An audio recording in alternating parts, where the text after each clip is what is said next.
Alors, la deuxième vidéo vous présente la façon de travailler pendant la manip. Euh, Vous avez sur la vidéo qui se trouve à droite une image partielle de la poutre avec le point de mesure, donc le capteur fixé sur son support à une certaine position. En général, on vient relever cette position sur cette règle.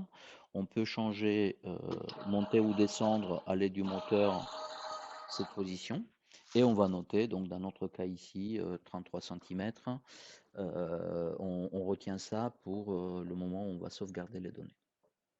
Alors, l'excitateur, vous le voyez en bas, le système d'acquisition, il est là, et le logiciel qui va nous servir à faire ce travail, il est là, c'est développé chez nous.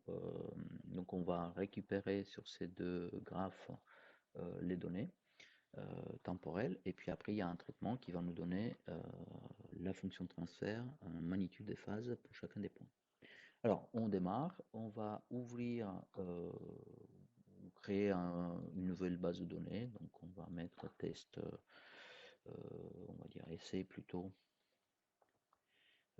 l'âme vivante 2 ou l'âme vivante tout court. Ensuite, cette base de données, elle est vide pour l'instant. On peut récupérer autant de fonctions de transfert qu'on souhaite. Et c'est ce bouton-là que vous voyez ici, donc Add New FRF, ajouter une nouvelle fonction de transfert qui va nous servir à faire ça. Alors, qu'est-ce que vous avez? Vous avez ici l'amplitude qu'on envoie donc à l'excitateur. Il faut pas trop secouer la structure parce que l'amplitude peut être telle que le capteur sera touché par la lame qui vibre. Vous avez la durée de votre signal. Et ça, c'est très important parce que le signal n'est pas un signal type rampe ou un échelon ou même un sinus. C'est un signal un peu particulier à notre domaine. En fait, c'est un sinus de fréquence variable. On l'appelle chirp en anglais.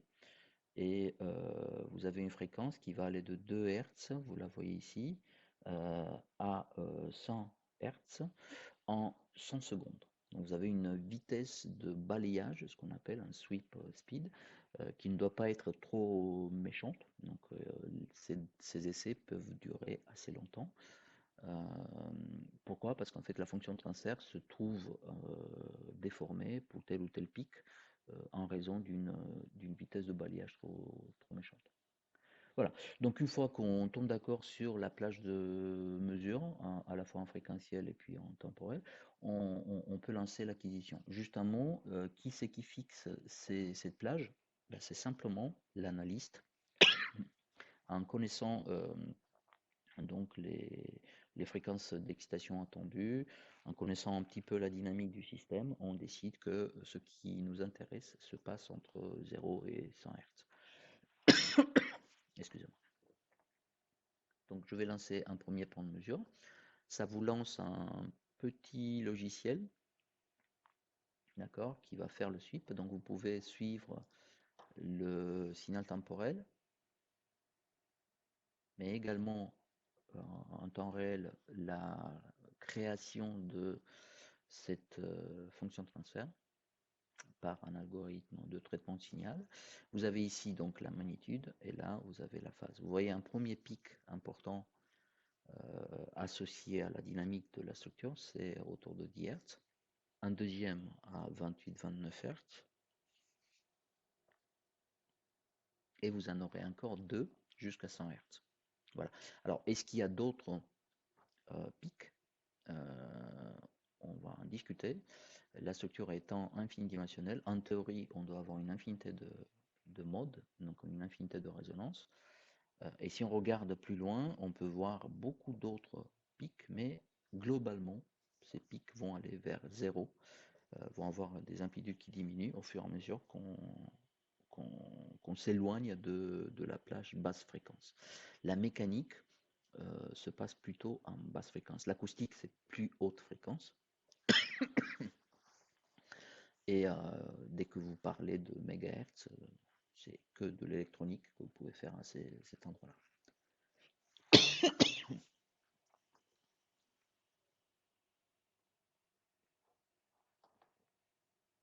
OK.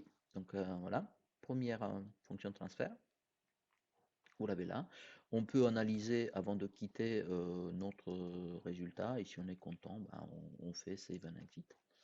Et on vous demande ici un nom, point 1, et je vais donner ici 33 centimètres. D'accord? Donc je fais, ou 33 tout court. Je fais save. Vous avez ici une, ligne qui est ajoutée à notre base de données. On peut afficher ou faire apparaître certains éléments. Ça, c'est anecdotique pour vous parce que vous n'êtes pas là et vous allez plutôt récupérer les données sur Excel. Mais c'est juste pour vous montrer comment on peut aller regarder les signaux. Donc là, vous voyez que au passage par une résonance, votre phase passe soit par 270 degrés, soit par 90. Par exemple, ici, vous avez, ouais, c'est autour de 90 degrés. Et vous avez ici également un effet qui est dû à la discrétisation, à l'échantillonnage de votre signal, un effet dans le domaine fréquentiel. Véritablement, le pic de le premier pic de votre fonction de transfert, en fait, est plutôt entre les deux points, d'accord, et pas pile là. Donc, à vous de extrapoler, d'interpoler et de trouver la vraie valeur. On en discutera en live lors du TP. Voilà ce qu'on peut faire pour un point. Donc là, il suffit de se déplacer d'un point et de récupérer la nouvelle fonction de transfert. Je vais vous montrer tous ces éléments-là une fois que les données seront déjà acquisitionnées, donc seront déjà là.